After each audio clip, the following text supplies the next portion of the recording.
dia merupakan struktur yang terdiri dari komponen sel saraf atau neuron yang berfungsi untuk mengkoordinasi seluruh kegiatan organ di seluruh tubuh seperti denyut jantung, kemudian pernapasan, ya, kemudian pergerakan, kemudian sekresi kelenjar dan juga lain-lain. Ya, nah, sistem saraf sendiri kita mungkin sudah pernah dengar bahwa terbagi menjadi dua ya. Ada sistem saraf pusat atau SSP dan ada sistem saraf perifer ya. Yang kemudian kita kenal ada CNS dan juga PNS ya. Central Nervous System dan juga Peripheral Nervous System begitu ya. Nah, kemudian di sini kita lihat ini adalah anatomi ya dari otak ya. Ada cerebrum, ada cerebellum dan juga ada brainstem. Ya, cerebrum itu otak besar, cerebellum otak kecil ya.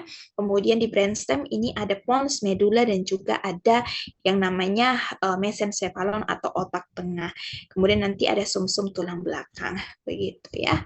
Nah, mana yang masuk sistem saraf pusat, mana yang masuk sistem saraf otonom? Sekarang kita melihat ya. Sistem saraf pusat ya terbagi menjadi otak dan sumsum tulang belakang. Otak atau encephalon yang merupakan organ yang fungsinya sebagai pusat pengendalian sistem tubuh. Ya, di mana sumsum tulang belakang atau medula spinalis nama lainnya ya berfungsi pada mata, penghantaran impuls ke otak dan juga refleks yang muncul pada tubuh kita. Ya, sistem saraf perifer ya terbagi menjadi otonom dan somatik. Kalau otonom dia mengendalikan otot polos ya, otot jantung serta sekresi kelenjar. Sedangkan somatik dia menghantarkan informasi sensoris seperti nyeri dan juga sentuhan. Ya, seperti itu. Nah, kalau kita mau membreakdown yang lebih enak atau lebih sederhana, maka sistem saraf terbagi menjadi dua, ya, sistem saraf pusat dan sistem saraf perifer. Kalau mau dari atasnya tadi kita berbicara tentang syaraf. Syaraf adalah syaraf adalah sel yang menghantarkan satu sinyal ke sel lainnya, gitu ya. Sedangkan sistem saraf adalah kumpulan dari serat-serat ya yang tugasnya untuk mengantarkan impuls dari dan ke otak, begitu ya. Nah, sistem syaraf ini terbagi menjadi sistem saraf pusat atau CNS ya, Central Nervous System, ataupun juga yang lainnya adalah sistem saraf perifer atau Peripheral Nervous System. Sistem saraf pusat terbagi menjadi dua, ya, ada otak, nama lainnya adalah encephalon. Ini harus dihafal nama lainnya ya. Kemudian ada sumsum tulang belakang atau medula spinalis. Karena biasanya kalau teman-teman baca buku yang berbahasa Inggris, karena mereka nggak pakai nama brain begitu ya, mereka langsung pakai nama medisnya, ya. Nah, kalau otak terbagi menjadi tiga, ya, ada otak besar atau cerebrum, ya, ada otak tengah atau mesencephalon, ada otak kecil, yaitu cerebellum. Di mana untuk otak tengah, mesencephalon itu terbagi lagi menjadi dua part, ya, ada thalamus dan hipotalamus, ya. Nah, hipotalamus itu kan artinya hipo itu artinya rendah atau kecil atau sedikit begitu ya. Dalam hal ini kita pakainya yang rendah ya atau di bawah ya. Jadi kadar letaknya itu di bawah daripada talamus ya. Seperti itu. Nah, talamus dia berperan pada impuls sensori. Sedangkan kalau hipotalamus dia berperan pada homeostasis tubuh. Ya, kemudian dia juga mensekresi daripada kelenjar-kelenjar ya seperti kelenjar pituitari, gitu ya, kelenjar hipofisis ya. Itu. Kemudian kalau sistem saraf perifer terbagi menjadi sistem saraf otonom dan sistem saraf somatik. Kalau sistem saraf otonom terbagi menjadi simpatis dan parasimpatis. Ya, simpatis terbagi menjadi dua berdasarkan mekanisme kerjanya. Ada yang bersifat simpatomimetik dan ada yang bersifat simpatolitik. Ya, sedangkan parasimpatis juga sama. Ada yang bersifat parasimpatomimetik ya dan ada juga yang bersifat parasimpatolitik. Ya. Berbeda dengan itu, somatik terbagi menjadi sensori dan juga motorik, ya. Kemudian, nah di sini kita lihat sistem saraf otonom yang menjadi topik pembahasan kita pada siang hari ini, ya. Sistem saraf otonom adalah susunan saraf otonom yang terdiri atas syaraf dan simpul saraf, ya, atau yang kita sebut sebagai ganglia atau ganglion. Jadi ganglia atau ganglion itu adalah simpul saraf, ya, simpulnya syaraf, gitu ya. Di mana secara prinsip ya SSO itu dia bekerja menurut aturannya sendiri, ya tidak kita sadari begitu begitu ya. Jadi kadang terjadi peningkatan daripada kadar glukosa dalam darah, kemudian terjadi peningkatan tekanan darah, itu sesuatu yang tidak kita bisa sadari kalau kita nggak cek begitu ya, kecuali kalau sudah dalam tahap yang berlebihan sampai menimbulkan gejala-gejala baru bisa kita rasakan ya. Tapi kalau secara perubahan konsentrasi dan sebagainya kadang kita tidak sadari, dan bagaimana tubuh mengontrol itu kita tidak bisa sadari karena itu dilakukan oleh hormon begitu ya, yang tidak bisa kita lihat dengan mata telanjang ya, seperti itu. Kemudian fungsinya yaitu mengatur secara otomatis keseimbangan fisiologis organisme, misal suhu badan, tekanan dan peredaran darah, kemudian pernafasan. Ya, seperti itu. Misal kalau kita berbicara tentang kadar glukosa dalam darah. Normally kita punya glukosa dalam darah dengan range normal adalah, anggap kita pakai yang 2 jam setelah makan, berarti 200 mg per desiliter, itu udah paling tinggi. Itu udah diabetes begitu ya, berarti normalnya 70 sampai 110 ya. Nah, suatu ketika kita makan makanan yang terlalu manis dan terlalu banyak kadar glukosanya, maka akan terjadi peningkatan sampai 200 mg per desiliter. Nah, nanti dalam tubuh kita itu ada 4 bagian ya. Ada namanya stimulus ya, ada namanya reseptor, ada namanya pusat kontrol, dan ada namanya efektor ya. Nah, kalau misalnya kalian makan sesuatu yang banyak mengandung glukosanya, yaitu kita anggap sebagai stimulus begitu ya. Nanti stimulus itu akan memberi pesan ke reseptor ya. Katakanlah si stimulus kasih satu secari kertas kepada reseptor. Ini saya makan ini ya, kadar glukosanya 200 mg per desiliter ya. Nah, si reseptor akan membuka pesan tersebut dan mengirimkan kembali pesan tersebut kepada pusat kontrol. Dalam hal ini adalah otak. Ya, nanti otak akan membaca pesan itu. Oh, pesannya adalah kadar glukosa darah ini akan meningkat sampai 200 mg per desiliter. Ini sangat jauh dari set point atau kadar normalnya, sehingga tubuh harus mengatasi atau mengendalikan kadar glukosa yang tinggi. Otak akan mengirimkan solusi. Solusinya adalah ya, tubuh harus mengeluarkan atau mensekresikan ya kelenjar endokrin. Kelenjar endokrin harus mengeluarkan apa? Memproduksi namanya insulin dari sel beta pankreas ya. Nah, solusinya itu akan dikirim ke efektor, efektor yang akan bekerja. Efektor dalam hal ini ya tubuh begitu ya. Organ-organ tubuh ya seperti kulit, kemudian darah, kemudian juga hormon dan sebagainya. Nah, mereka akan bekerja berdasarkan solusi yang diberikan oleh pusat kontrol. Ya, nah hal seperti itu kan tidak terjadi tanpa kita bisa sadari begitu ya. Kita tahunya ya kita sekarang lagi ngobrol, kita sekarang lagi makan, kita tidak tahu kalau dalam tubuh kita insulin sedang produksi untuk menangkap glukosa begitu. Nah, itu maksudnya yang tidak kita sadari begitu ya. Kemudian lokasinya di sini ya, susunan saraf otonom itu tersebar luas di seluruh tubuh karena dia tidak hanya bekerja pada kelenjar hormon, tapi dia juga mempengaruhi organ dan juga jaringan ya, seperti lambung, pembuluh darah jantung, usus, kelenjar keringat, dan lain sebagainya. Ya.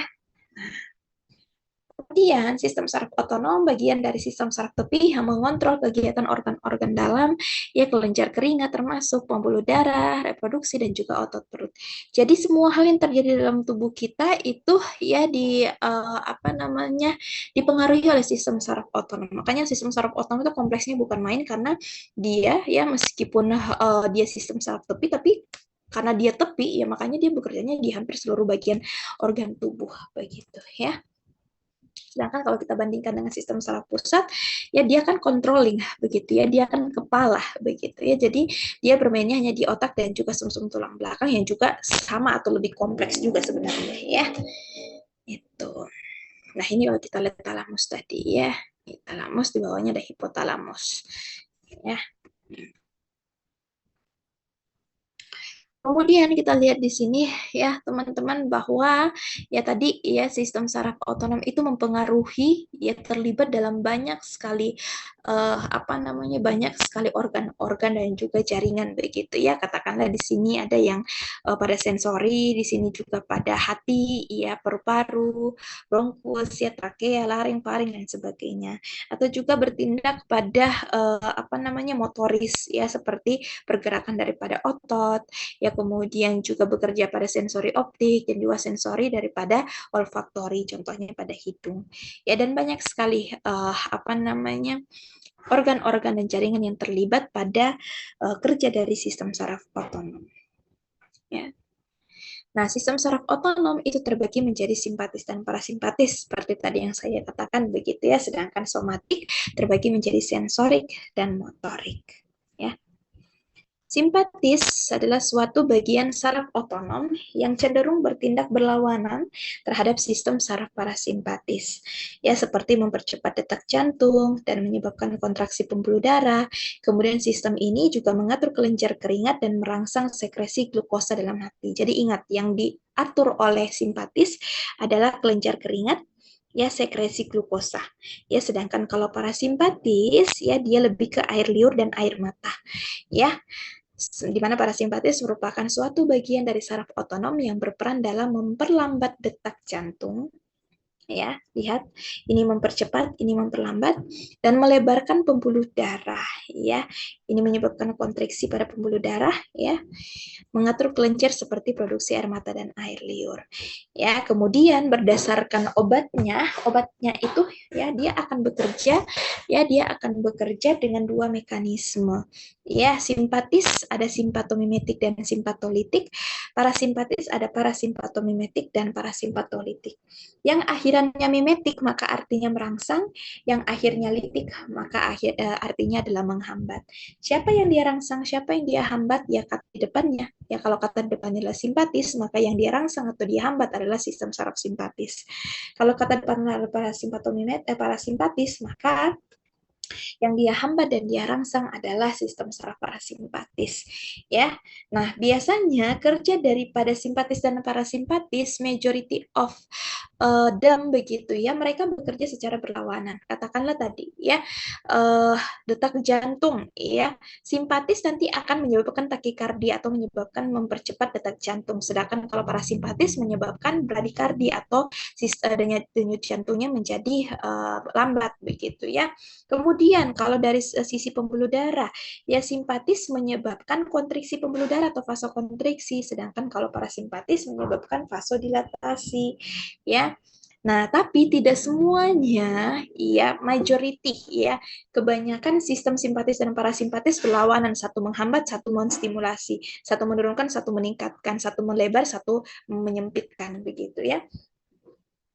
Tapi ada juga bagian-bagian dari simpatis dan parasimpatis yang tidak berkaitan satu sama lain. Ya, misalnya simpatis begitu ya, dia merangsang kelenjar keringat. Parasimpatis dia mengatur kelenjar memproduksi air mata. Begitu. Ya. Nah, sensori di sini ya, kalau tadi kita berbicara otonom, sekarang kita sedikit mentioning terkait dengan somatik ya. Nah, kalau somatik terbagi menjadi sensori dan motori. Kalau sensori adalah bagian dari sistem saraf perifer yang berfungsi untuk menyampaikan informasi dari kulit dan otot, ya dari efektor, ya, kembali ke sumsum tulang belakang dan otak, ke sistem saraf pusat. Ya, jadi itu yang kemudian kita sebut sebagai aferen. Ya, aferen itu dia membawa impuls ya dari reseptor ya ke SSP. Ya, kebalikannya kalau motorik, ya bagian dari sistem saraf perifer yang berfungsi menyampaikan informasi dari otak ke otot. Ya, dari impuls dari sistem saraf ke efektor. Ya, gitu. Nah, itu disebut sebagai eferen, ya. Nah, selain daripada itu, kemudian kita kenal juga dengan istilah neurotransmitter. Ya, neurotransmitter itu apa? Neurotransmitter adalah suatu zat ya yang bisa kita bilang endogen karena ada dalam tubuh kita ya, adalah suatu zat dalam tubuh kita yang tugasnya adalah untuk membawa sinyal dari satu sel saraf satu ke sel saraf lainnya. Ya, dan ada banyak sekali neurotransmitter yang tidak bisa saya jelaskan satu persatu. Beberapa di antaranya yang paling common untuk menjadi target daripada obat adalah asetilkolin, norepinefrin, ya, serotonin, dopamin, dan GABA. Ya, asetilkolin di sini fungsinya adalah untuk menghantarkan saraf satu ke saraf terdekatnya, ya, dan juga adanya stimulasi daripada otot. Sedangkan norepinefrin dia meningkatkan mobilisasi otak dan tubuh untuk bertindak dan juga munculkan rasa waspada. Kalau serotonin, dia terkait dengan mood ya, atau suasana hati, terkait dengan kualitas tidur, terkait dengan rasa nyeri yang ada, ya, pencernaan ataupun disekresi, ya. Kemudian dopamin terkait dengan pengendali emosi, ya kita jadi bahagia, itu salah satunya karena adanya dopamin, ya. Kemudian kognitif, ya fungsi kognitif kita juga dipengaruhi oleh keberadaan dari neurotransmitter dopamin. Ada juga GABA, ya teman-teman yang sudah belajar sistem saraf pusat mungkin di patofisiologi, ya sudah pasti berkenalan dengan neurotransmitter yang bernama GABA, ya karena GABA ini, ya gamma aminobutyric acid ini adalah salah satu neurotransmitter yang paling banyak mempengaruhi penyakit-penyakit sistem syaraf, ya seperti apa Alzheimer, kemudian ada Parkinson dan lain sebagainya, ya. Dia memperbaiki mood, ya, menghambat transmisi otak, ya, kemudian juga berpengaruh pada memori dan daya ingat, ya. Normalnya semua ini ada dalam tubuh kita, ya, selama pada kadar normalnya mereka akan berfungsi sebagaimana mestinya. Tapi ketika dia kekurangan atau kelebihan, maka nanti akan terjadi gejala-gejala atau penyakit, ya, seperti itu. Kemudian pembagian sistem saraf otonom terbagi menjadi parasimpatis dan simpatis. Kalau parasimpatis bekerja untuk menyimpan energi, kalau simpatis teraktivasi saat latihan, gembira, ataupun keadaan-keadaan darurat. Ya.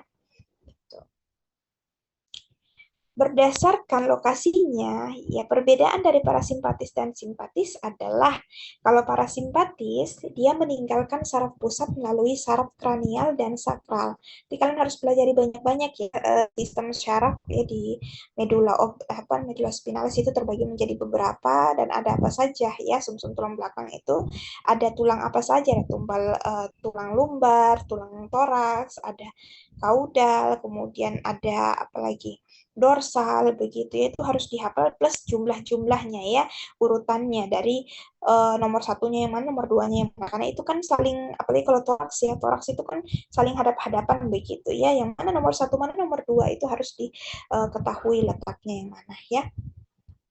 Nah, kalau parasimpatis tadi meninggalkan saraf pusat melalui saraf kranial dan sakral. Ya, sedangkan sakral spinal kedua dan ketiga. Kadangkala saraf sakral pertama dan juga keempat, ya. Sedangkan simpatis dimulai dari medula spinalis. Ya, medula spinalis tadi apa? Otak tengah sumsum tulang belakang. Ya, yang dimana medula spinalis di bagian torakolumbal, toraks dan lumbal. Toraks nomor berapa? Toraks nomor 1 sampai lumbal nomor 2. Ya, itu lokasi dari simpatis ya. Nanti tergantung kerjanya di mana, nanti dia akan pergi ke target di mana dia akan bekerja. Tergantung produknya apa. Produknya parasimpatis kan banyak ya, simpatis juga produknya banyak. Berdasarkan neurotransmitter yang dia hasilkan, parasimpatis punya neurotransmitter bernama asetilkolin. Ya, dalam hal ini kolinergik begitu ya. Sedangkan simpatis itu ada yang adrenergik, contohnya epinefrin, dan ada non-adrenergik seperti norepinefrin. Ya, maka nama lain dari parasimpatis ya, parasimpatis kan tadi ada dua ya cara kerjanya, parasimpatomimetik sama parasimpatolitik ya. Parasimpatomimetik nama lainnya adalah kolinergik, ya. Sedangkan kalau parasimpatolitik nama lainnya adalah antikolinergik. Sama, simpatis juga punya nama lain. Simpatis nama lainnya lebih gila, lebih banyak ya. Nama lain simpatis adalah adrenergik, ya, simpatomimetik, adrenergik, ya, epinefrin, efedrin, apalagi adrenalin, ya. Sedangkan lawannya atau simpatolitik ya adalah nama lainnya ada non-adrenergik ya, ada noradrenalin, ada norepinefrin, dan non-efedrin ya. Itu nama lainnya. Ya. Nah, kemudian berdasarkan kerjanya tentu saja karena neurotransmitter yang dihasilkan berbeda, maka kerjanya juga berbeda. Ya, parasimpatis mereka melepaskan neurotransmitter asetilkolin atau ACH. Di mana ACH adalah neurotransmitter pada ujung saraf motoris yang menuju ke otot rangka atau lurik. Ya, kalau simpatis dia melepaskan neurotransmitter adrenalin atau noradrenalin di ujung syaraf. Ya, itu berdasarkan kerjanya. Nah, ini ada perbedaan antara saraf simpatik dan parasimpatik, begitu ya. Kalau saraf simpatik, kalau kita berbicara pada pupil mata, ya simpatik membesarkan, parasimpatik mengecilkan, ya. Kalau sekresi saliva, air liur, ya, simpatik menghambat, ya, saraf parasimpatik menstimulasi. Bronkus, ya dia membesarkan, kalau saraf parasimpatik dia kecilkan. Ya, denyut jantung, ada yang takikardia, ada yang bradikardi. Ya, saraf simpatik dia menstimulasi gula darah, kalau saraf parasimpatik dia menstimulasi kelenjar empedu. Ini yang tadi saya katakan, tidak selamanya mereka saling berlawanan. Ada yang saraf simpatik itu punya mekanisme sendiri yang tidak diintervensi oleh sistem saraf parasimpatik, begitu pula sebaliknya. Ya, kayak ini, simpatik memproduksi gula darah, begitu ya, menstimulasi gula darah, parasimpatik menstimulasi kelenjar empedu, yang mana beda ya organnya. Kemudian memperlambat kerja pencernaan, saraf parasimpatis dia menstimulasi saluran pencernaan. Ya, saraf simpatik dia relaksasi kandung kemih, saraf parasimpatis kontraksi daripada kandung kemih, dan lain sebagainya. Ya, tuh. Nah, ini terkait dengan obat SSO. Apa saja obat-obat yang masuk kategori SSO? Nanti di akhir saya akan kasih 3 pertanyaan. Ya, 3 pertanyaannya adalah gambarkan, jelaskan struktur organisasi, jelaskan atau sebutkan struktur organisasi dari sistem saraf. Tadi kan sudah saya kasih bagan-bagan, itu harus dihafal, karena itu juga terkait dengan soal daripada UAS. Yang kedua, ya, sistem saraf otonom itu terbagi menjadi berapa? Ya, kemudian yang ketiga, obat-obat sistem saraf otonom ada apa saja? Nanti akan saya kasih pertanyaan di akhir dan teman-teman bisa raise hand untuk menambah nilai. Karena ini pertemuan terakhir ya, jadi keaktifan kalian sangat berarti ya. Itu. Nah, ini terkait dengan obat sistem saraf otot ya. Apa saja? Ya, berdasarkan khasiatnya, maka penggolongan obat sistem saraf otonom terbagi menjadi 2. Ya, tadi sudah sempat kita jelaskan. Ada yang ada yang bekerja pada sistem saraf parasimpatis, ada yang bekerja pada sistem saraf simpatis. Yang bekerja pada sistem saraf simpatis juga terbagi menjadi 2 kategori. Ada yang masuk ke kasta simpatomimetik, ya, atau merangsang kerja daripada sistem saraf simpatis. Dalam hal ini nama lainnya adrenergik tadi ya.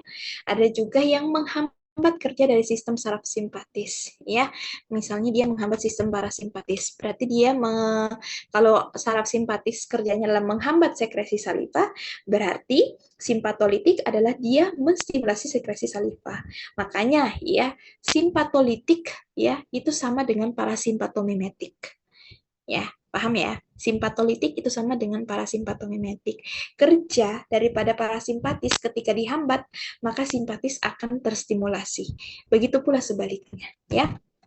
Gitu.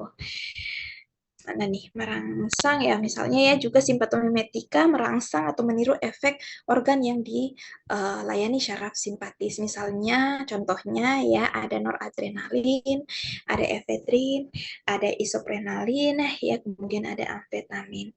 Ya, kemudian simpatolitika ya ada bekerja pada sistem saraf simpatis atau melawan adrenergika seperti propanolol ya. Kemudian zat-zat yang bekerja terhadap sistem saraf parasimpatis juga terbagi menjadi 2. Ada parasimpatomimetik atau kolinergik, ada parasimpatolitik atau antikolinergik. Ya.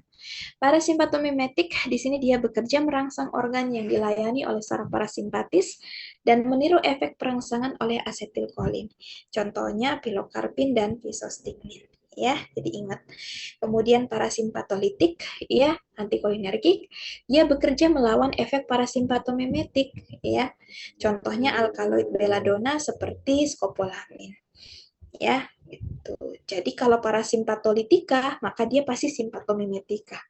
Ya, kalau dia parasimpatomimetika, pasti dia simpatolitika, ya. Itu.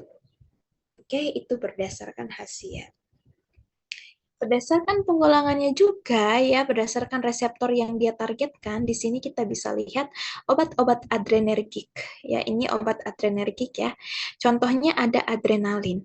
Dia efek pada reseptor alfa itu adalah efek utama. Artinya target utamanya adalah pada reseptor alfa. Ya. Nah, kalau X itu efek utama, kalau O itu efek ringan, kalau minus berarti tidak berefek ya. Sedangkan pada efek beta 1 dan beta 2 juga punya, ya, dia punya efek utama. Jadi bisa kita simpulkan adrenalin ini adalah suatu obat yang dapat menstimulasi, yang dapat bekerja pada reseptor alfa dan beta. Ya, jadi kerjanya apa? Kerjanya tidak selektif. Ya. Kalau noradrenalin, ya di sini dia bekerja pada efek alfa dan efek beta. Ya, pada beta 2 dia juga punya efek tapi efeknya kecil atau ringan. Ya. Phenylephrine itu bekerja pada efek alfa, ya efek alfanya efek utama, pada reseptor beta itu apa ini? 0 ya. Berarti efeknya ringan, kemudian efek beta 2 juga efeknya ringan. Ya. Sedangkan pada norepinephrine ya, di sini norepinephrine itu efek alfanya efek utama, ya efek beta satunya efek utama, efek beta 2-nya juga efek utama. Jadi semuanya sama ya, dia juga bekerja secara tidak selektif. Ya, coba kita cari yang tidak selektif misalnya di sini. Mana nih? Yang selektif ini oke, ada serotonin ya.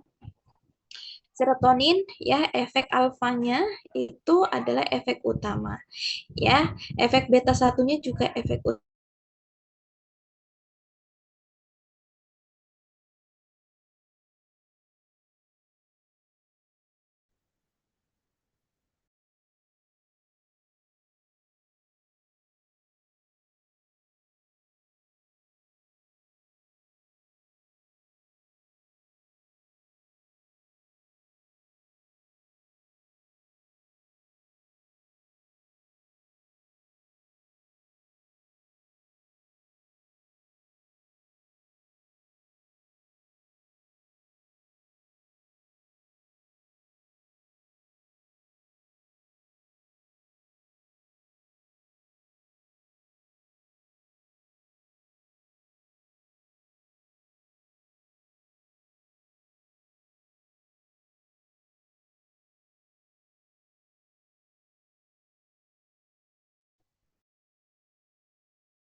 Oke, kita lanjut ya. Tadi saya sempat keluar dari Zoom.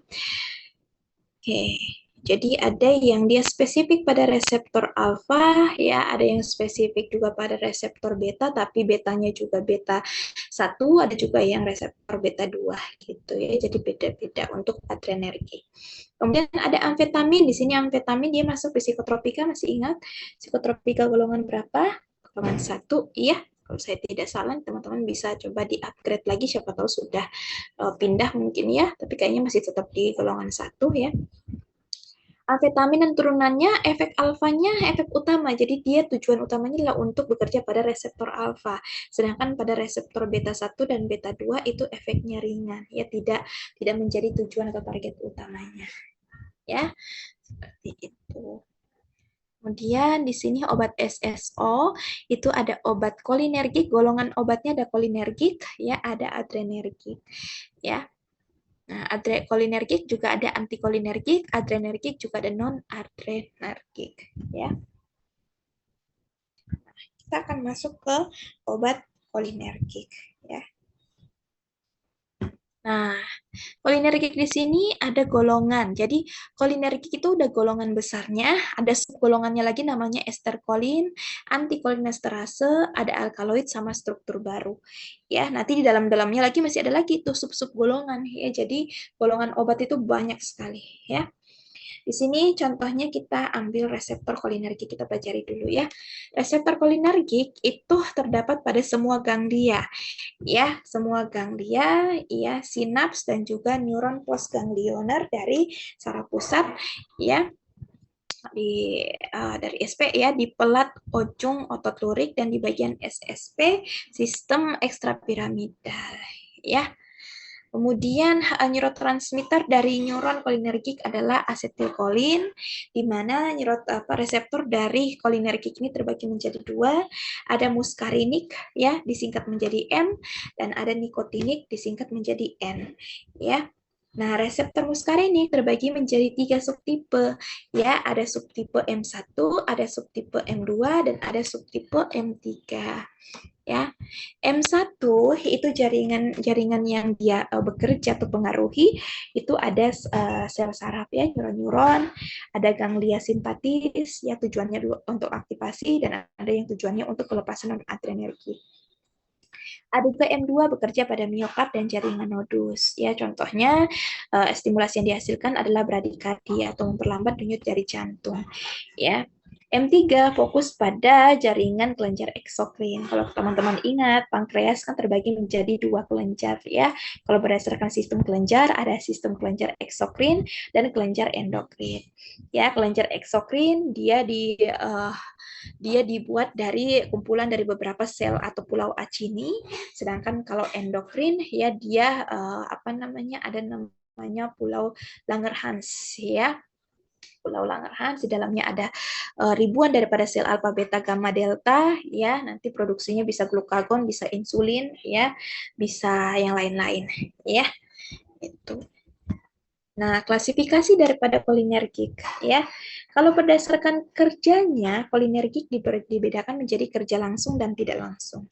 Kalau kerja langsung berarti dia langsung pada organ ujung dengan kerja utama mirip efek muskarinik dari asetilkolin. Contohnya karbakol, pilokarpin, ya, kemudian muskarin dan juga arekolin.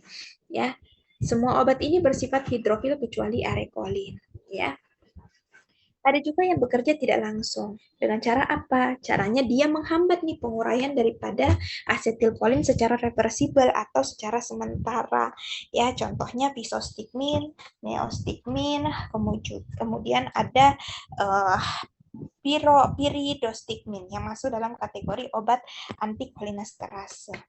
Ya, kolinesterase itu adalah suatu enzim teman-temannya kalau teman-teman sudah belajar sistem syaraf ya patofisiologi sistem syaraf ya kolinesterase itu adalah enzim yang tugasnya adalah untuk mengurai asetilkolin menjadi asam asetat dan kolin ya itu. Ada juga zat-zat yang merintangi atau mengikat kolinesterase secara irreversibel, artinya secara permanen. Contohnya obat-obat golongan organofosfat dan paration, ya, yang tugasnya seperti insektisida atau malation, ya, contohnya seperti obat parasit, ya, obat kutu rambut, ya. Tuh. Kemudian penggunaan daripada kolinergik ya. Kolinergik ya selain daripada penyakit-penyakit lain ya seperti hipertensi dan sebagainya ya. Nah, dia juga bisa pada kondisi-kondisi khusus seperti glaukoma ya, contohnya seperti obat pilokarpin, karbakol dan neostigmin. Apa itu glaukoma, teman-teman? Silakan, ada yang bisa menjelaskan? Glaukoma, apa itu glaukoma?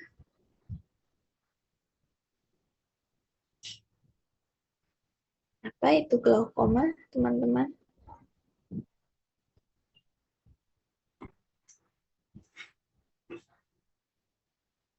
Apa itu glaukoma?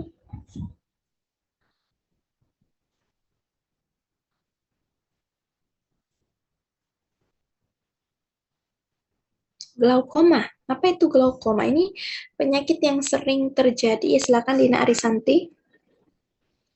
Glaukoma itu adalah kerusakan pada saraf mata akibat tingginya tekanan dalam bola mata dan bisa menyebabkan kebutaan. Oke, jadi glaukoma adalah ya gangguan pada saraf mata yang terjadi karena adanya tekanan pada bola mata begitu ya ataupun saraf mata. Nah, contoh obatnya di sini ada pilokarpin. Jadi pilokarpin kalau kita lihat mekanismenya gimana pada glaukoma? Mekanismenya pilokarpin pada glaukoma. Dia apain si glaukomanya? Dia apain saraf matanya? Silakan yang bisa menjawab.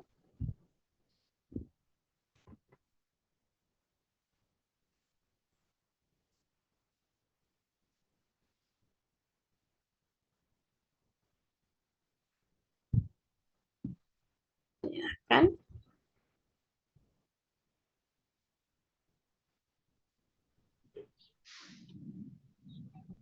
Kerja, mekanisme kerja dari pilokarpin. Fibria, silakan. Izin masuk Bu untuk mekanisme Mekanisme kerja dari pilokarpin yaitu dia bekerja ada yang secara agonis Bu, yaitu pada reseptor asetilkolin muskarinik Bu. Kalau di waktu dulu dijelasin sama Pak Sarmoko. Ya, pada glaukomanya dia gimana? Pada glaukomanya. Meningkatkan aliran dari cairan bola mata nggak, Bu? Meningkatkan aliran dari cairan bola mata. Tadi kan kita ketahui glaukoma terjadi karena apa? Karena adanya tekanan pada bola mata, begitu ya, tekanan pada mata yang menyebabkan gangguan dari syaraf, yang menyebabkan adanya gangguan pada saraf-saraf mata, begitu kan? Artinya kalau kita mau cari obat, obatnya harus gimana? Obatnya harus yang bisa menangani daripada gangguan tersebut. Gangguannya adalah terjadi penekanan pada bola mata. Maka obat yang dibuat harus dapat menurunkan tekanan dari adanya tekanan pada bola mata tersebut. Ya, nah pilokarpin bekerja untuk itu. Ya, itu salah satunya. Ya, kemudian di sini ada miastenia gravis atau kelemahan otot. Contohnya adalah antikolinesterase. Nah, coba teman-teman cari ya asetilkolin, ya fungsinya pada otot itu apa? Tadi sudah sempat saya jelaskan di slide sebelumnya ya. Apa fungsi asetilkolin ya pada apa namanya pada pergerakan otot? Untuk merangsang otot berkontraksi, Bu. Untuk merangsang otot berkontraksi. Jadi artinya kita butuh apa? Butuh asetilkolin atau gimana?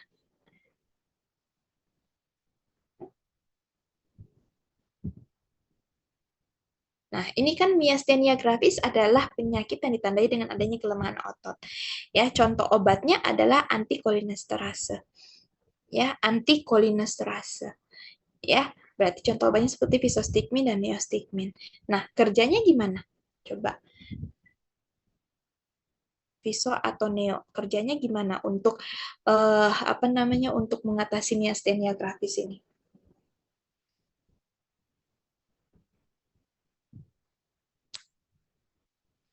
Kerjanya gimana? Bisa langsung on mic.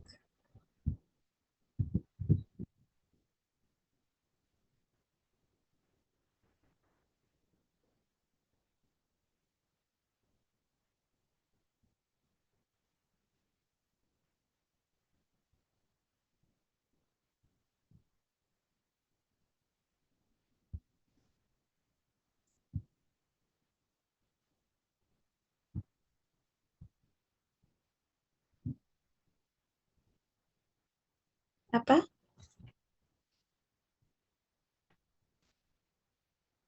Silakan yang mau menjawab.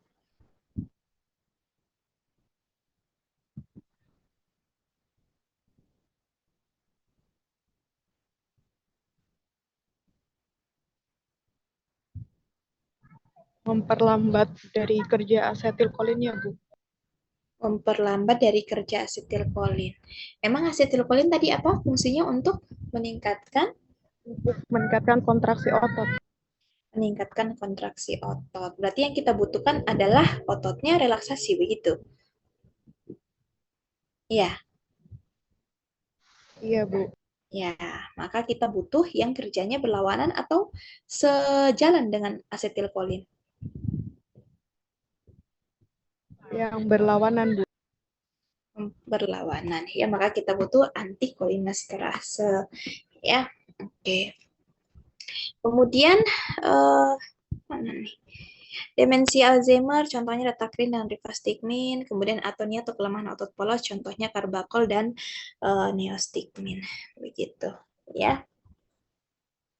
Kemudian mana nih? Efek samping daripada kolinergik di sini mirip dengan efek samping stimulasi SP yang berlebihan, antara lain mual, ya, muntah, diare, peningkatan sekresi ludah, dahak, keringat dan air mata, kemudian bradikardi, brokokonstriksi, depresi, pernapasan, begitu ya. Kemudian antidot ya, bisa juga sebagai antidot untuk keracunan kolinergika. Jadi kalau misalnya suatu saat ya kolinergik ada orang yang alergi dengan obat-obatan golongan kolinergik, maka kita butuh antidot ya, obat mengatasi untuk menawar daripada racun si kolinergik tersebut dengan menggunakan antikolinergika atropin ya, dengan dosis yang tinggi. Tugasnya adalah untuk melawan efek dari muskarinid ya. Nah, untuk kasus kehamilan dan laktasi itu boleh menggunakan obat-obatan kolinergik ya peroral, tapi untuk yang sediaannya dalam bentuk peroral, tablet, kapsul dan sebagainya. Tapi kalau misalnya kita mau parenteral itu tidak bisa karena obat-obatan kolinergik yang dia diberikan secara parenteral itu kan langsung masuk pada sistem peredaran darah begitu ya sehingga dapat memicu daripada kontraksi rahim ya. Nah, kalau misalnya yang peroral itu yang bersifat amonium quaternar karena tidak melewati daripada plasenta ya, tapi yang peroral saja. Ya, nanti teman-teman bisa klasifikasikan kalau dia masuk kategori C boleh, tapi kalau udah D dan X ya sebaiknya cari obat lain. Begitu ya. Kemudian di sini kita coba breakdown lagi ya. Contoh obatnya tadi ada golongan ester kolin ya, mekanismenya adalah berikatan dengan reseptor dan mempermudah masuknya kalsium dan juga natrium serta sehingga terjadinya stimulasi otot. Ya, jadi kalau misalnya nanti ada stimulus yang berikatan dengan reseptor ya, jadi kalau obat ini nanti contohnya seperti asetilkolin. Asetilkolin ketika masuk ke dalam tubuh atau diaktifasi oleh tubuh, ya dia akan berikatan dengan reseptor asetilkolin. Ya. Jadi nama zatnya asetilkolin, nama reseptornya juga sama asetilkolin ya. Dia berikatan dengan reseptornya, kemudian nanti dia akan membuat si kalsium dan natrium masuk ke dalam sel sehingga yang terjadi apa? Terjadi stimulasi otot. Ya, stimulasi otot. Makanya tadi sebenarnya pada kasus-kasus apa tadi miostonia begitu ya sebenarnya kita juga masih butuh asetilkolin ya, kita juga masih perlu asetilkolin itu ya, bukan berarti dihambat habis-habisan tapi kerusakan daripada asetilkolin itu harus diminimalisir begitu ya. Kemudian obatnya ada asetilkolin, ada kolin klorida dan ada karbakol klorida. Dengan dosis kalau asetilkolin ini ada 5 sampai 20 mg. Ya, ini adalah subgolongan. Tadi golongan besarnya adalah kolinergik, subgolongannya esterkolin, ada lagi sub-subgolongannya asetilkolin. Nanti di asetilkolin ada golongan lagi, ya. Kemudian ada golongan antikolinesterase, ya. Antikolinesterase berarti dia menghambat kerja dari enzim asetilkolinesterase. Apa itu enzim asetilkolinesterase? Enzim yang tugasnya untuk mengurai asetil ya, asetilkolin menjadi asam asetat dan juga kolin gitu. Sedangkan kita butuh tadi ya kalau misalnya kasusnya ada masalah dengan otot ya kita butuh pengencangan daripada otot maka kita butuh asetilkolin. Tapi kalau otot udah kencang, terlalu kencang maka yang kita butuh adalah asetilkolinesterase biar si asetilkolinnya diurai menjadi asam asetat dan kolin. Ya, seperti itu. Contoh obatnya edroponium dan neostigmin. Dosisnya untuk neostigmin ada 15 sampai 375 mg per hari ya. Kemudian di sini untuk ada golongan juga ada golongan alkaloid ya. Dia mekanismenya secara langsung menstimulasi reseptor muskarinik dan kelenjar sekresi. Ya, obatnya ada obat pilokarpin dan juga arekolin ya. Dengan dosisnya ada 0,5 sampai 4%. Ya, 0,5 sampai 4%. Kemudian struktur baru, jadi ada golongan masuk struktur baru. Jadi sebenarnya struktur baru ini karena kalau dilihat dari struktur ya bisa berbeda, bisa punya golongan baru sendiri, tapi tidak cukup banyak untuk disatukan dalam satu golongan, begitu ya. Di sini mekanismenya adalah dia menghambat asetilkolin endogen, asetilkolin yang sudah ada dalam tubuh kita ya, maupun eksogen yang kita dapatkan dari injeksi di luar secara reversibel atau secara sementara. Ya, contoh obatnya seperti atropin dan metoclopramid. Ya, metoclopramid masih ingat obat apa? Sudah belajar kan obat-obat pada sistem pencernaan? Metoclopramid itu obat apa? Masih ingat? Obat apa? Metoclopramid?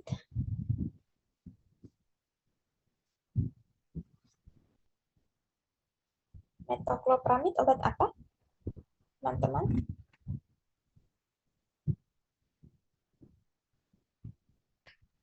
Obat untuk meredakan mual dan muntah ya, Bu? Oke, dalam farmasi istilah medisnya apa?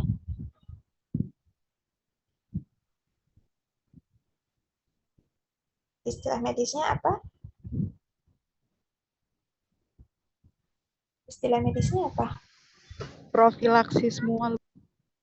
Bukan. Istilah nama obatnya. Antiemetik, Bu. Antiemetik. Bagus ya. Bagusan Indita. Jadi obat antiemetik. Jadi itu ya, mual, muntah, terkait dengan ereksi, terkait dengan reproduksi, terkait dengan buang air besar, buang air kecil, keringat, air liur, jantung, ginjal, itu semuanya dibantu atau dipengaruhi oleh sistem saraf otonom ya. Jadi penyakit yang bisa terjadi karena adanya gangguan pada sistem saraf otonom itu luar biasa banyak ya, hipertensi, diabetes, ya kemudian asam urat lah, kemudian bisa gagal ginjal lah, bisa lain sebagainya ya. Jadi harus hati-hati ya dengan dosis 500 mikrogram ya. Nah, selain kolinergik, ada juga obat antikolinergika di sini atau yang kita sebut sebagai golongan obat parasimpatolitika. Ya, dia merupakan obat yang menghambat reseptor muskarinik di sistem saraf pusat dan juga di organ perifer. Ya, sehingga melawan efek daripada asetilkolin. Ya, pada kondisi di mana otot terlalu besar ya, terlalu kejang begitu ya, maka kita butuh relaksasi daripada otot di mana kita harus menghambat si asetilkolin ya sehingga otot tidak berkontraksi dan otot akan melaksanakan relaksasi ya. Nah, hanya antikolinergik yang bersifat amonium kuaterner saja yang menghambat reseptor N. Tadi masih ingat reseptor N itu reseptor apa?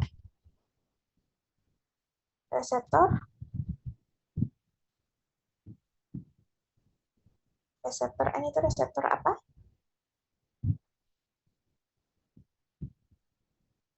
Oh, Mas sudah lupa. Reseptor N itu apa? Kalau N itu muskarinik, maka N adalah tadi saya jelasin ada dua reseptor pada kolinergi. Ada muskarinik dan ada Nikotinik. nikotinik yang disingkat menjadi N ya. Di pelat ujung, myon neural dan juga di ganglia otonom. Contohnya ada obat pancuronium ya tugasnya untuk relaksansia otot dan juga untuk ada juga obat golongan daripada ganglion blockers. Nah, ini udah golongan, ada lagi subgolongannya ya. Nah, kebanyakan obat antikolinergik yang tidak bekerja spesifik untuk subtipe reseptor N. Jadi mereka memang spesifik pada reseptor, misalnya ada yang ke reseptor nikotinik, ada yang reseptor muskarinik. Tapi mereka tidak bisa selektif, ya kebanyakan ya obat-obat antikolinergik tidak bisa selektif ke muskarinik yang mana. Tadi kan muskarinik subtipenya ada 1, 2, dan 3 ya, M1, M2, M3. Nah, muskarinik yang mana nih yang dihambat itu belum bisa selektif ya. Nah, klasifikasi daripada antikolinergik terbagi menjadi 3 ya. Ada yang turunan daripada alkaloid belladonna, itu ada atropin, ada hyoscyamin, kemudian ada skopolamin, kemudian ada homatropin. Ya, susah banget nama ini. Hyoscyamin ya. Ada zat amonium kuaterner seperti propantelin, ipratropium, iotropium ya. Kemudian zat amin tersier ada pirenzepin dan oksibutin. Ya, jadi harus diingat-ingat ya nama contoh obatnya setidaknya 1 sampai 2 lah dari setiap golongan yang ada. Kemudian efek antikolinergik ya itu memperlebar pupil ya, dalam hal ini istilahnya adalah midriasis dan mengurangi akomodasi ya, mengurangi pengeluaran kelenjar seperti ludah, dahak, dan keringat, kemudian mengurangi tonus dan motilitas saluran lambung usus dan produksi HCl lambung. Kemudian juga efeknya adalah bronkodilatasi. Ya, apa itu bronkodilatasi? Ya, dia melebarkan daripada pembuluh darah bronkus atau saluran bronkus ya. Meningkatkan frekuensi jantung, kemudian relaksasi otot polos dari organ urogenital sehingga mempercepat pengosongan kandung kemih dan meningkatkan kapasitasnya. Tadi kalau kita lihat kerja dari parasimpatis kan ada yang menyempitkan pembuluh darah bronkus ya, menyempitkan bronkus ya, maka kalau dia antikolinergik berarti dia berteman dengan simpatis ya. Berarti coba lihat dari simpatis ya, simpatis tadi kan dia mekanismenya dapat melebarkan pembuluh darah bronkus ya. Kemudian relaksasi otot polos dari organ urogenital sehingga mempercepat pengosongan kandung kemih dan meningkatkan kapasitasnya. Bisa juga untuk merangsang dan menekan sistem saraf pusat pada dosis tinggi, kecuali untuk golongan-golongan amonium kuaterner. Ya. Penggunaan antikolinergik ya. Kapan kapan kita pakai antikolinergik? Kalau misalnya sebagai spasmolitik, ya berada daripada kejang otot di perut, ya misalnya pada lambung, usus, empedu, dan organ urogenital. Contohnya bisa pakai hioscamin, kemudian bisa pakai propantelin. Kalau misalnya ada tukak lambung, ya usus, gastritis, ya. Kalau tujuannya untuk mengurangi sekresi daripada asam lambung, kita bisa pakai piranizepin, ya. Nah, kemudian ada yang bekerja sebagai midriatikum, midriasis berarti apa tadi? Memperlebar pupil daripada mata. Ya, jadi mekanismenya ya untuk memperbesar pupil dan mengurangi akomodasi, contohnya seperti atropin dan homatropin, ya. Sebagai premedikasi prabeda, jadi sebagai langkah-langkah yang atau dikasih sebelum kita melaksanakan operasi begitu ya, untuk mengurangi sekresi ludah dan bronki dan sebagai sedatif ya berdasarkan efek menekan sistem saraf pusat. Contohnya seperti atropin, skopolamin yang digunakan bersama anestetika umum sebelum pembedahan ya. Kemudian bisa juga sebagai anti mabuk jalan, mencegah mual dan muntah saat dalam perjalanan atau dalam mobil, begitu ya. Contohnya ada skopolamin. Ya. Untuk mengurangi kontraksi spontan dan hasrat buang air kecil pada inkontinensi urin karena instabilitas otot polos kandung kemih, ya. Contohnya seperti oksibutinin. Atau misalnya sebagai antidot pada orang yang keracunan pada kolinergi. Contohnya atropin, ya. Efek samping dari antikolinergik ya tergantung ya, kalau misalnya dosisnya tergantung dosis, ada yang mulut kering, biasanya mulut kering ya. Yang paling parah itu kalau sudah sampai ke obstipasi atau gangguan akomodasi ya. Obstipasi itu apa? Tahu nggak teman-teman? Sama nggak obstipasi dengan konstipasi?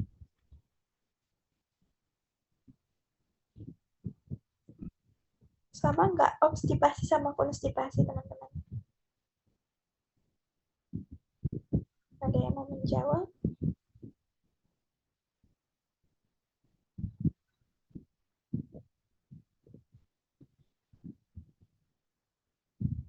Sama nggak obstipasi ya sama konstipasi? Atau beda?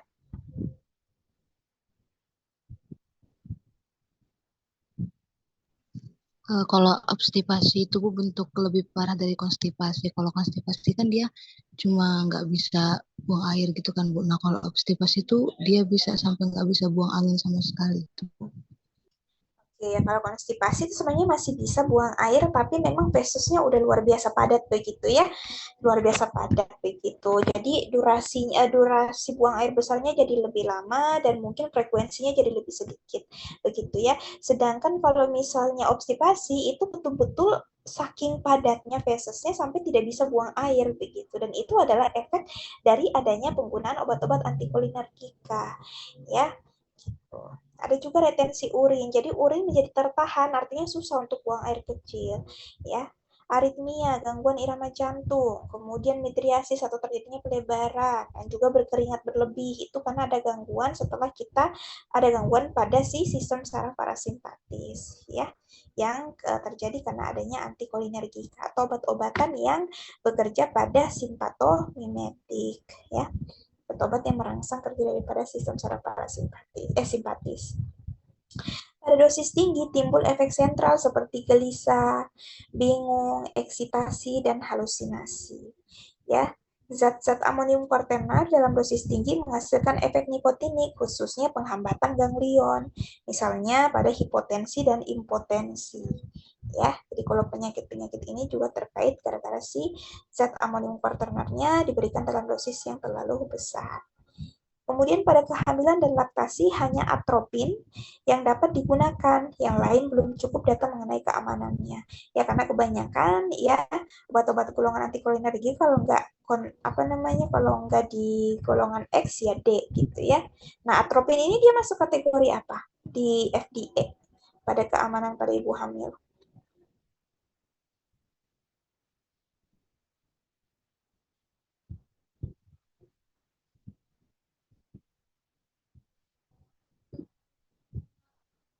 Dia masuk kategori apa?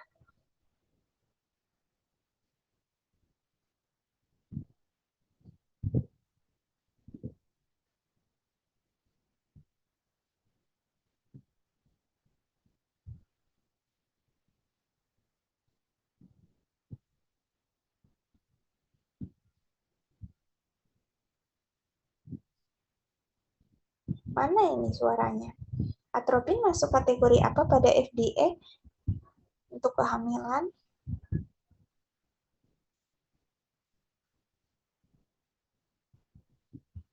C, Bu.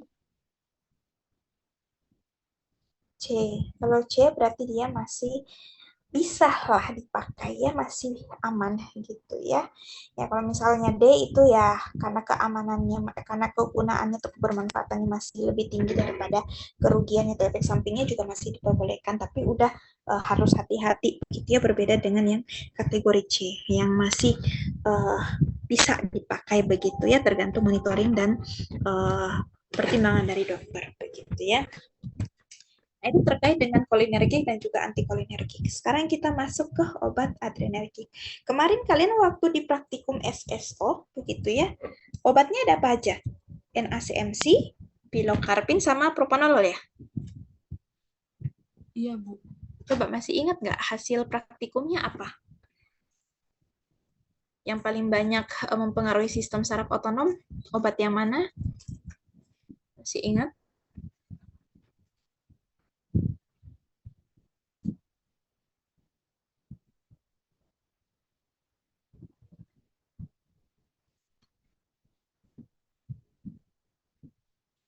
Coba dibuka kembali laporan praktikumnya.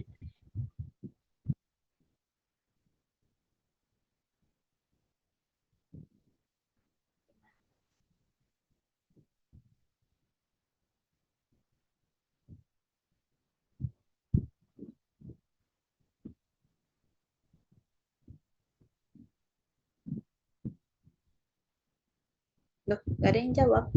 Gimana kemarin praktikumnya? Kalau NACMC ada hasil nggak? NACMC. Nggak ada, Bu. Nggak ada. Semuanya negatif ya, tidak memberikan efek. Iya, Bu. Ya, kalau pilokarpin, yang kalian masih ingat satu aja. Yang dia pengaruhi apa? Penurunan aktivitas geraknya, Bu. Penurunan aktivitas gerak. Ya, berarti gerakannya menjadi menurun. Selain itu, ada apa lagi? Kalau masih ingat? Kehilangan daya cengkram. Diare, Bu. Diare, oke, kehilangan daya cengkram. Ya, oke, terkait dengan penurunan aktivitas gerak, penurunan kehilangan daya cengkram, berarti juga terkait dengan otot begitu ya. Itu yang mempengaruhi siapa? Propanolol atau pilokarpin? Yang menyebabkan hal itu Pilokarpin, terjadi. Bu. Apa? Pilokarpin. Nah, pilokarpin itu masuk kategori apa tadi? Di antara obat yang sudah Ibu sebutkan tadi.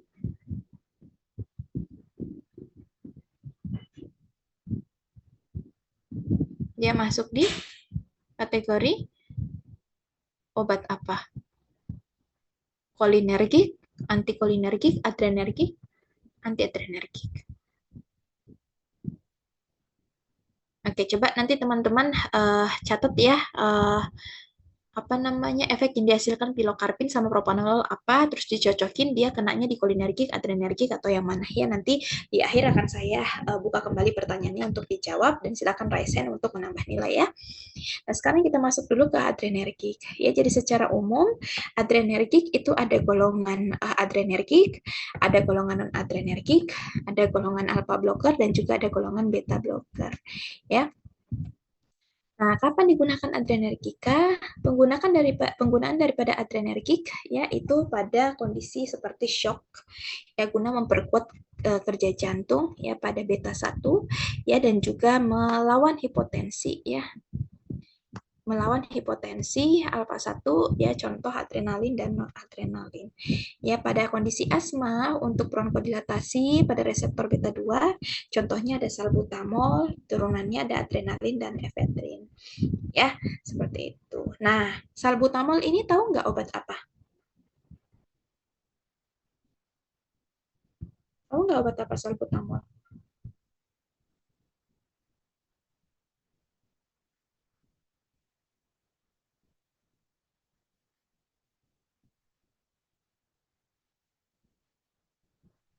Obat asma, Bu. Obat asma. Nah, obat asma ya, asma itu terjadi karena adanya penyempitan bronkus begitu kan. Nah, salbutamol ini berarti tugasnya salah satu yang kita harapkan adalah ketika orang asma konsum ya ataupun dia menggunakan salbutamol inhaler begitu, maka yang terjadi adalah bronkusnya terjadi pelebaran, gitu kan? Iya enggak? Iya tidak?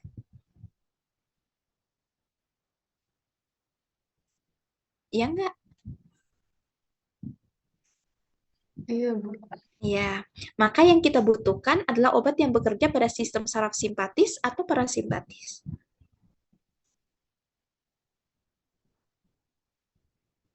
Simpatis atau parasimpatis? Parasimpatis. Simpatis, Bu. Simpatis. Simpatisnya harus yang mana? Yang simpatomimetik atau simpatolitik? Simpatomimetik. Oke, simpatomimetik. Kalau dia simpatomimetik, berarti dia harusnya bersifat apa pada sistem saraf parasimpatis? Menghambat kerjanya atau Menghambat. menghambat atau parasimpatolitik ya. Nah, simpatomimetik itu nama lainnya adalah adrenergik. Makanya kenapa salbutamol masuk di golongan adrenergik ya. Itu. Dan turunannya seperti adrenalin dan efedrin.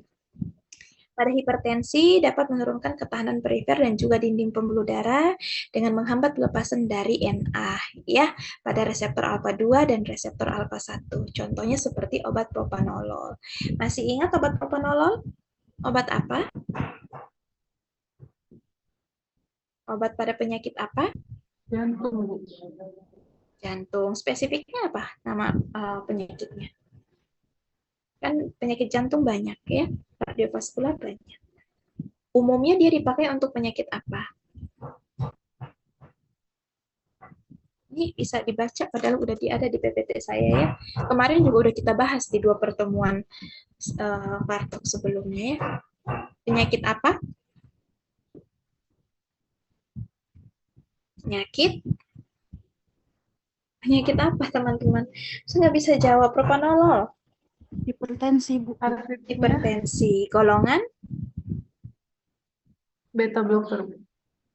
Beta blocker. Selektif atau tidak selektif? Selektif atau tidak selektif? Propanolol?